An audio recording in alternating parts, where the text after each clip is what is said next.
Hello and welcome back to episode 4. This week we are using dance in education and we're going to be talking to someone who has seen this in action. So we're very excited to be joined by someone all the way from Adelaide, South Australia, which we can't believe. We're very lucky to have her here. But just before we introduce her, there's actually a strange connection between both Darcey and Peter. So first of all, welcome Darcey and Peter to episode 4. Delighted to have you here again. But yes, so Peter, how do you know Leah English? Well, it was one of those amazing things that a few years ago, I received a social media message. I was in Australia and in Sydney, and I had a message from someone who said, look, I've been aware of some of the things you've been doing. I've been working in a school, using some movement in a school. Can we please meet? And so I said, okay, let's meet. And we met outside the Sydney Opera House, which was an amazing setting. We had a 20-minute meeting. And then she told me all about the amazing work she's doing using movement in the English classroom. And then she moved from Sydney down to Adelaide. And then I had the fantastic opportunity this year to go and visit her in the school and to see the amazing work she's doing. So that's how we've been connected. Fantastic. And then by chance, Darcey, you know the school very well. Well, yes, it's really odd because my husband's family are from Adelaide. And of course, my mother-in-law was at school there and my niece was at school there. So I have actually visited the school myself when we are often in Adelaide visiting family and stuff. Wow, what a small world. So what's lovely is that this is a really good follow-on from last week where we discussed dance in education. And now we're going to hear from someone who has seen it firsthand. So shall we introduce Leah English all the way from Adelaide, South Australia?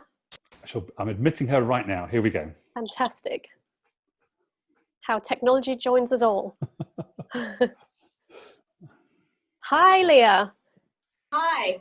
Hi, thank you so much for joining us today. We can't believe you have made it all the way from Adelaide, South Australia. The power of technology is wonderful when it works. It's my pleasure. Thank you for having me. Absolutely. So we've just heard how Peter met you and also the connection with Darcey and the school that you teach in. We would just love to hear about how it works because actually it's not a dance class or a dance school. You've seen the benefits of dance in education, but in English, which is what we are all about, is making sure people understand the benefits of movement for everything, for other subjects. So could you tell us a little bit about how it started for you?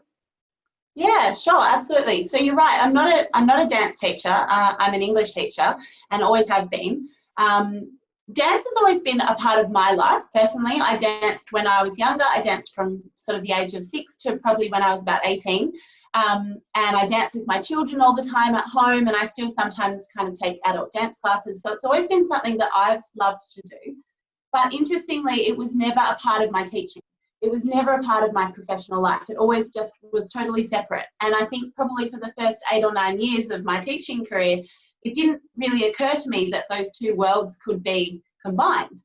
And it wasn't until, and I think sometimes as English teachers, and in fields that aren't traditionally movement-based, we sort of have this assumption. And I think actually the first time I met Peter, I had lunch with him, and I think he was the person who said this to me, that there's this misconception that students have to be still in order to be learning. And that if you look around at your classroom and there's lots of bums in seats and they're not moving, then that means that they're focused. And I think that was probably the perception I had initially when I started teaching. And it wasn't until I went to, I got a job at St. Aloysius College in Sydney. And I was partnered up with a colleague of mine called Hugo Engel, and he was a PE teacher. And we were tasked with starting an action research project together. And of course, me being an English teacher and him being a PE teacher, initially we thought, well, what on earth do our two subject areas have to do with it? Or what on earth are we going to do for this project? And I was really passionate about writing and still am. That's a big sort of area of interest for me, is the teaching of writing. And he was obviously very passionate about movement and physical education. So what we decided to do was to test a range of physical interventions and have a look at both the short and long-term effects that those various physical interventions had on the student writing process. So we tested a whole range of things. We tested running, we tested walking classrooms, we tested acrobatics, we tested yoga, Pilates, gymnastics. real high intensity PT style movements, lots of different things. We tested them prior to the lesson, in the middle of the lesson, after the lesson, all sorts of things. And we tested dance as well. And what we found generally was that all of the movement interventions had a really, really profoundly positive impact on students' ability to write. So we found that it improved their focus. We found that it improved their confidence with writing. We found that it improved their stamina, so the amount of time that they were able to write for, and also their creativity, in particularly their speed of ideation and the flow. Flow was a word that kept coming up again and again when we interviewed students, that they just continually said that the ideas just seemed to flow much more easily after movement. So that was really, really exciting when we started to get these positive results. What came out of that, though, for me? Yeah, can I ask a question? Sorry to interrupt. Sure. Can I ask, how old were the children you were working with at the school? And what were they? St. Aloysius, is that a boys' school or a girls' school or a mixed school? So St. Aloysius is an all-boys school from kindergarten through to year 12. But specifically, we were working in the secondary school. So we were working with students from the age of about 12 to the age of about 18.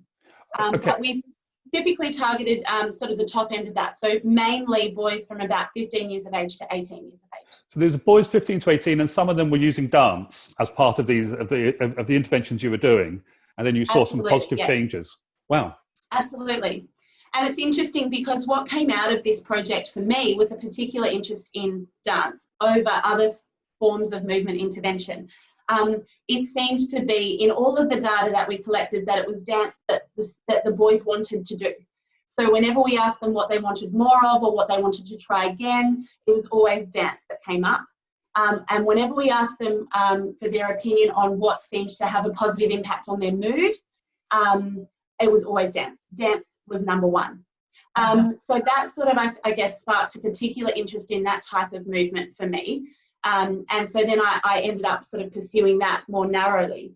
Sorry, I'm just going to stop there. I'm sorry, I could listen to you all day, Leah, and I hope we are going to listen to you all day. I just want to, just for our listeners, just to reiterate that for these older boys, it was an all-boys school, they had an option to do lots of different types of exercise, but when they did the dancing, then the dance, they were very positive about the dance, and they felt that that lifted their mood and changed something about them. So they engaged with dance, which is extraordinary because we're always told that boys don't dance. And we're always told that you can't get boys in classrooms dancing or moving because they won't like it. Absolutely. But I have to say, Peter, that I was guilty of that assumption too. When I started this project, I had in my head that very notion that these boys, particularly boys at that older bracket, they're just not going to want to do this. They're going to laugh at me. And I was scared as a teacher to even sort of bring up this idea or even pose this possibility to my students. And I think there's a danger in that. I think, as teachers, there's a real danger in assuming what students will be able to do or what students want to do based on things like gender or age or demographic. And so that was a big learning curve for me, because what I realised is that the boys loved it and they weren't resistant at all. I mean, there was a little bit of resistance initially, but that was very easy to overcome. And once we did overcome that, they just loved it and they craved it and they asked for it again and again and again. So it was really lovely to see 18-year-old boys, boogieing away every day. It was really cool. What sort of dancing? Sorry. Oh, sorry, Giselle, sorry. I was just going to say that you felt slightly apprehensive about doing it as a teacher. How did the rest of the school feel about you taking on this project, and the other teachers? Were they as encouraged to try it? Look, this was a culture where dancing just didn't happen, to be honest. It was something that was just not really ever done. So I think I was sort of seen as a little bit crazy, to be honest, by both students and staff. And certainly within my field, I think it's just so far out of the realm for most, the realm of normal for most English teachers. And I think there's a real fear amongst teachers to try it. But certainly in my time there, we did start to make progress, and students and staff from from a range of different subject areas became interested. But to me now, it just makes so much sense that dance would be the one movement intervention over other movement interventions that the students would want to do. I mean, I think my experience was just that the students loved it, but that's backed up by the research. The research tells us that, for a number of reasons, dance is particularly profoundly positive when it comes to learning outcomes. It's cognitively challenging, and we know that cognitively challenging movement is going to prime the brain for successful learning. It's high intensity, so it gets the heart rate up. We know the research says to us that any kind of movement that gets the heart rate up is also going to be positive for learning. I think it has the capacity to be collaborative and social, which I think is one of the aspects of dance that dance has that other movements potentially don't. It's that building of connections with other people through dancing, which I think can be really powerful when it comes to learning, because what I've seen is that the connections that you build through dancing can then transfer to connections in learning. And so one of the things I'm really interested in is using dance as a learning tool to foster collaboration amongst students. I think that's one particular area. But I think also the musical aspect of it too. We know that music has a really profoundly positive impact on body and brain as well. And I think the final thing for me is the risk-taking aspect of dance as well. And I think that's another area that's transferred. If you can get students taking risks in their dancing, then they're more likely to take risks in their learning. And we know as teachers that risk-taking is one of the key things for really fostering critical and creative thinking in our students. So. Can I ask what I was also aware is obviously how confident you are as a teacher to deliver dance within your class, where a lot of teachers might not have the same sort of confidence that you have. Was there a lot of negative attitude towards that? Yeah, look, I think that certainly helped me, because personally I'm comfortable with dancing, and so absolutely I'm a pretty confident presence in the classroom anyway, and so I didn't find it difficult. But I think, as I mentioned earlier, I think there are a lot of teachers who are really fearful of trying it because it's not something that they personally feel comfortable with. But this is something that I'm sort of working on now. I suppose this takes me to my work that I'm doing at Wilderness School currently. So I moved from St. Aloysius to Wilderness School a couple of years ago, and the project, which was called Running Writing when I was at St. Aloysius, I love a good pun, that project sort of evolved into something that we're now calling Fituracy. And we were lucky enough, of course, to have Peter come and visit us at Wilderness a few months back to see what we're doing with Fituracy. And Fituracy is a literal merging of the PE curricula and the English curricula. So what we do with our Year 9 students is that they no longer study English as they would in a traditional sense, or physical education as they would in a traditional sense, but they now study a new subject that we've created called Fituracy, and it's project-based and it's movement-based. And so that's sort of one thing that I'm doing at the moment at Wilderness. And that's been a huge success. The girls have really, really loved it, and we've been quite lucky to get excellent buy-in from both students and staff at Wilderness. And we really are on a mission to kind of enculturate movement at this school and make it a part of the learning culture of our school. But a separate project that a colleague of mine, Chris Paul, and I are working on is, I suppose, aimed at helping teachers who may feel that they don't have the confidence to just do it naturally. And what we're trying to do, it's in the very early stages at the moment. We don't have a name for it. I'm looking for a pun, so maybe one of you can help me. But what we're trying to do, I suppose, is to develop a suite of strategies. And at the moment, we're calling them movement routines. And what we're trying to do is to give teachers, I suppose, a toolkit, if you like, of a range of different movement routines that are targeted for specific learning outcomes.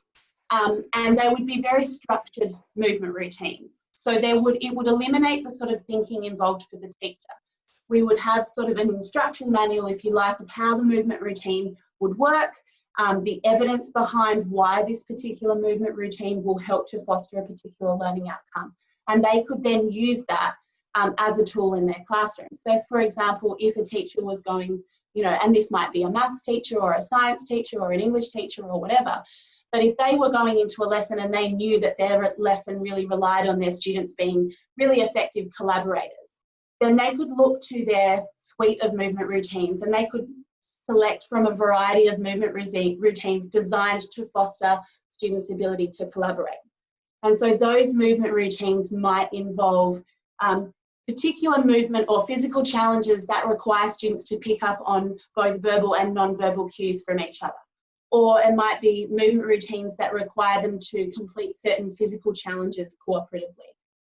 Or it might be a movement routine that requires them to work in a group to create a physical tableau of some kind. And so then they could do that because they would know, based on the evidence, that those sorts of movements are going to help to maximise their students' chance of success at collaboration. Or alternatively, a teacher might know that their lesson relies on students really harnessing their problem-solving skills. And so they might look to their movement routines manual, if you like, and select a routine that uses structured movement. Because as we know, the research suggests that structured movement is likely to help boost students' ability to think in a vertical or convergent way.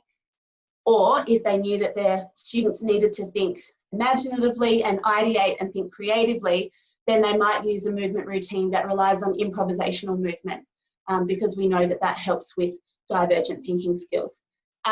And so that's what Chris, Paul and I are working on at the moment, and we're really excited about it. And I hope that if we are able to kind of create this sort of resource, that it will take some of the fear out of it for teachers, because they will have that manual and they will have specific movement routines that they know, based on the evidence and based on the research, will help to target particular learning outcomes. We know that just getting students moving in any sort of capacity is going to be good, but Chris and I really want to, I suppose, be more intentional and more purposeful in the way we go about doing it to target specific learning outcomes. Can I link that back with Darcey's program? Because Leah, I don't know whether you know fully about Darcey's program and DDMIX. Darcey has this, well, Darcey, you've been creating all these movement patterns to be used in schools. Yeah, but obviously we haven't designed it specifically to target, I suppose, different classes within your educational day at school. We target it just as physical education, but of course, I suppose it would fit very comfortably in what you're talking about, Leah.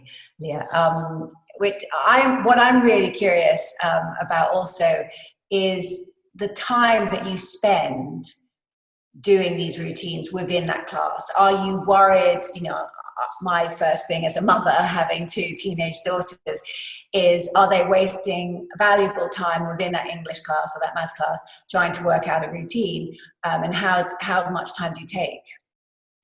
Look, I think it's a really, really valid point. And my experience has been that is the one sort of area of pushback that you will get from parents. And I have had a couple of parent phone calls, well, a handful of parent phone calls in my time, where parents are concerned about this very thing. Hang on a minute. I mean, you can imagine what the response from some parents was when we announced that we were scrapping English and scrapping physical education and introducing something new called literacy. There's that fear of, hang on a minute, is my daughter or is my son going to still be able, are their basic literacy skills going to suffer? What are we sacrificing to sort of do this new fandangled thing?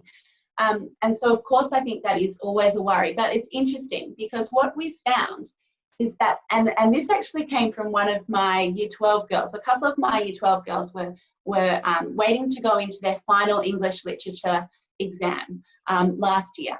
And so you can imagine that, the stress was very, very high. I had a class of about 13 girls and they were due to go into their exam in about 30 minutes. And one of the girls, actually, they were all sort of sitting around and studying and looking over their notes and looking over their palm cards or what have you. And one of the girls just sort of suddenly stood up and she said, hang on a minute, girls, this is not what we should be doing. Everyone close their laptop. Everyone close their books. We're going to go outside and we're going to go for a walk. And so these 13, 18-year-old girls took themselves off outside and went for a 25-minute walk. And that was their choice. I wasn't telling them to do that. That was of their own accord. They decided that the best way to spend the last 25 minutes before their exam was to go outside and go for a walk, not to be cramming and looking over their palm cards. Another example is in my Year 9 literacy class last year. It was in their sort of final week leading up to their big unveil of their project. And so again, you know, they were very stressed and they had lots to do and they were running out of time. And I overheard one group of girls saying, well, we've only got 3 lessons left until we have to present this thing to the teachers. What are we going to do? And one of the girls said, I think we should get up and we should do a Just Dance, which is this sort of online dance tutorial. And rather than thinking that that was going to be 20 minutes wasted, they knew that by spending 20 minutes getting up, getting moving, engaging in that dancing program, that the rest of the time that they had was going to be far more productive. And so I think it's about changing attitudes towards learning in that way and really allowing people to see that it's not time wasted at all. In fact, it's really, really useful time, because if you take that time out and move and dance, then the rest of the time that you have will be far more effective and productive. Yeah, I know all of our listeners are going to be thinking exactly this. They're going to be thinking, how did your Year 12s do? So, so 25 minutes before their exam, they went for a walk. How did they do in their exams? They did very well. I'm very pleased to say that they all did very, very well. Good. So there was no drop in ability. There was no drop in attainment. No, absolutely not. But I just think, you know, the most exciting thing for me about that example is that when you can get students to see it for themselves, so that it's not me saying, okay, everyone up, we need to do this because I know that it's beneficial. But when you can get students to the point where they understand that movement can be such a powerful tool for their own learning, I think that's remarkable, because what we then know is that they're going to go out into the real world and they're going to have that with them for life. That understanding that movement can be harnessed, you know, in such powerful ways. So I think that's really, really exciting. Yeah, we were talking last week or the week before about the culture and about enculturation of movement. We should all be moving more in our lives. We shouldn't just be doing very functional movements. It should play a central role in our lives.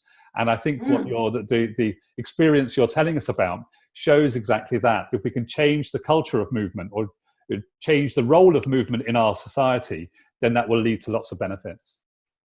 Absolutely. And I mean, that process of enculturation is very much where we are at Wilderness School at the moment. We are on that journey, and it is a very long journey, and it's not a simple one. It's a very complicated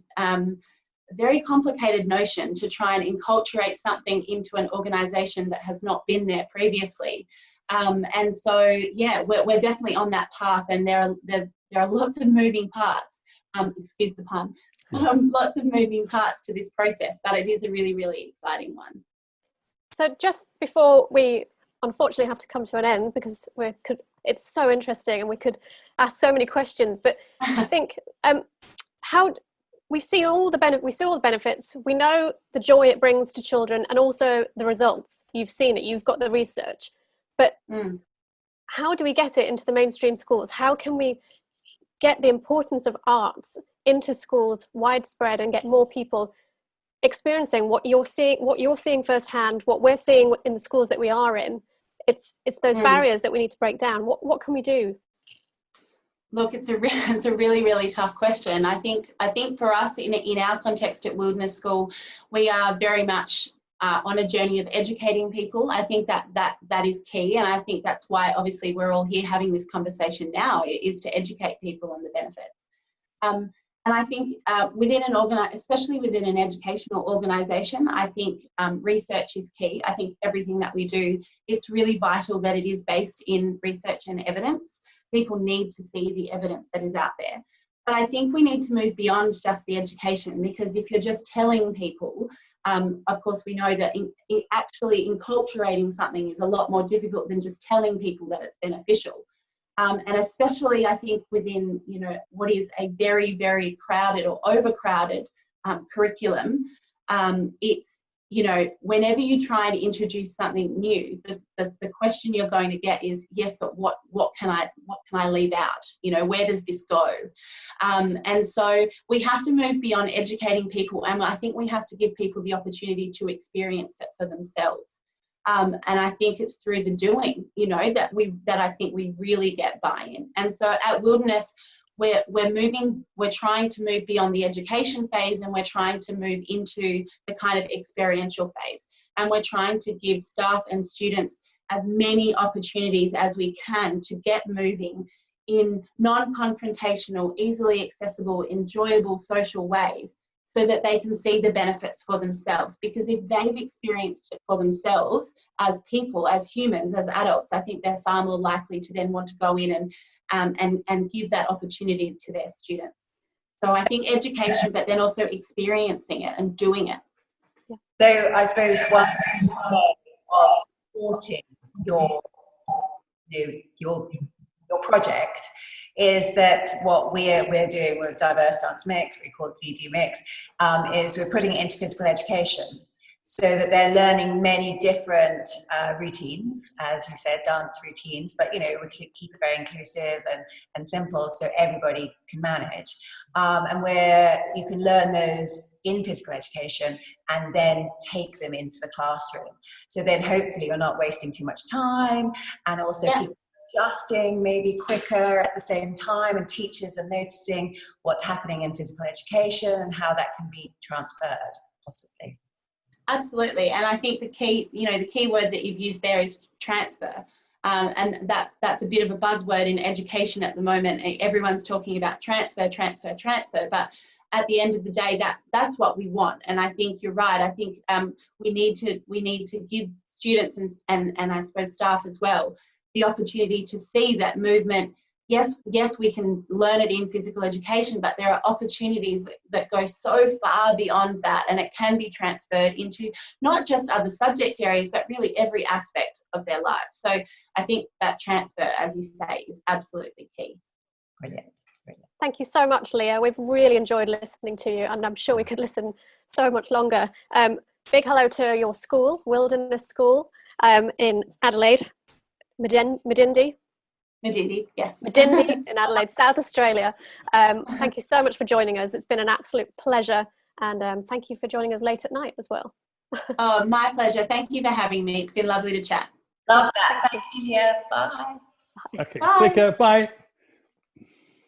That was so interesting, and we'll make sure we put some links to the research below, and links to the work that Leah has been doing.